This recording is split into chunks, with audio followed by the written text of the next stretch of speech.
हम सिंगर अंगद चौहान अनजाना आप लोगों के बीच में एक करौआ गीत जा रहल बा। हमके आशा न पूर्ण विश्वास है आपके जरूर पसंद आई। क्या बात है? कैसे है मुकेश भैया, एक थे देवर अपने भौजाई से अपन दिल का बात बतावा था। कैसे नयन के जादू मार के, नयन के जादू मार के भौजी गोरिया चली गई। नयन के जादू मार के भौजी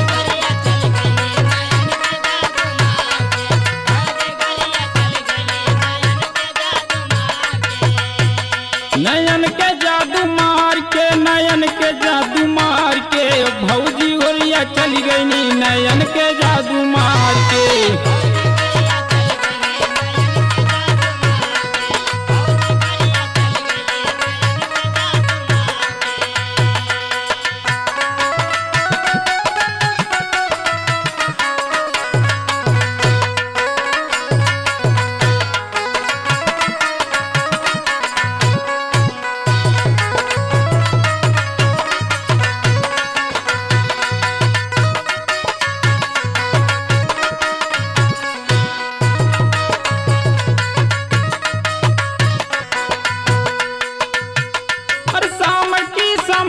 चुन चुन सजिया लगावली।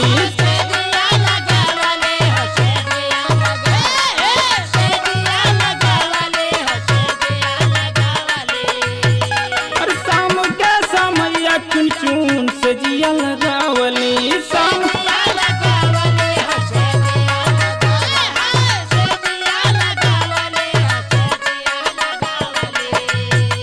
अरे होता भोरा हरिया गोरी, अरे होता भोरा हरिया गोरी चली गई बिगाड़ के भौजी गोरिया चली गई। नयन के जादू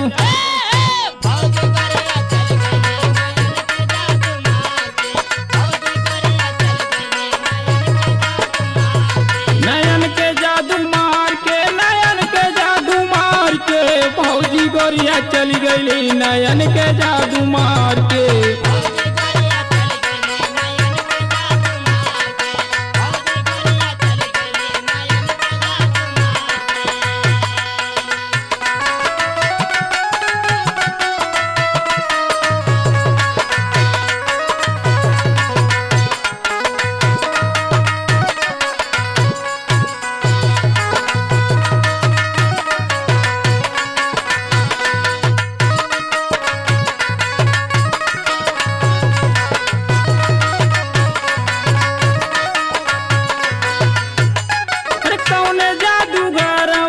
जादुआ में फांसली।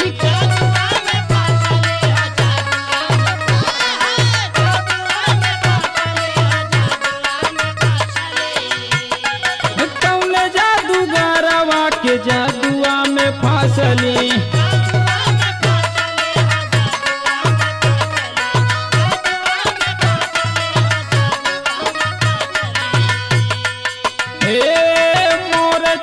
चली गई बाजारवा गिराई के भौजी गोरिया चली गई। नयन के जादू मार के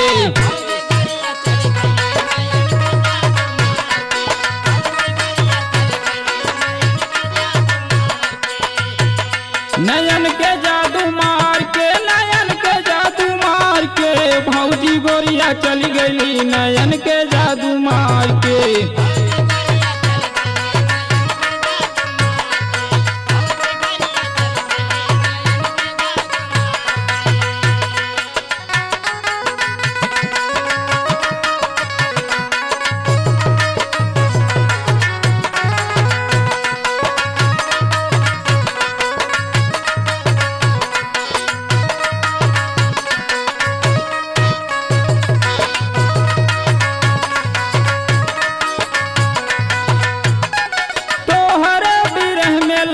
जा गया धियारवा।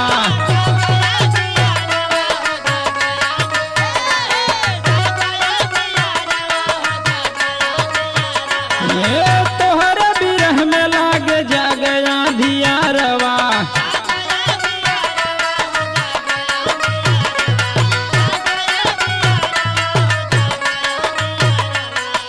अंधियारी कोठारिया में खोज दी चली गईली नयन के जादू मार के।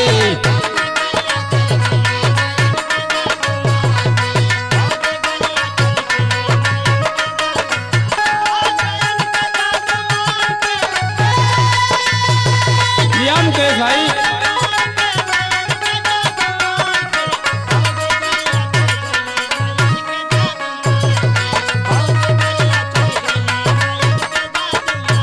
अरे काहे अंगद काहे ना जहरवा पियावलू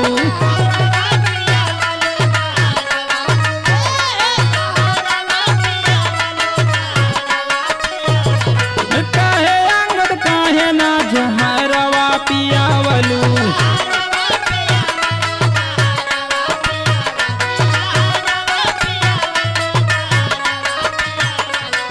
कैसे नसीम भैया अरे मान की महलिया हमारी चली गई उजार के भौजी गोरिया चली गई नयन के जादू मार के।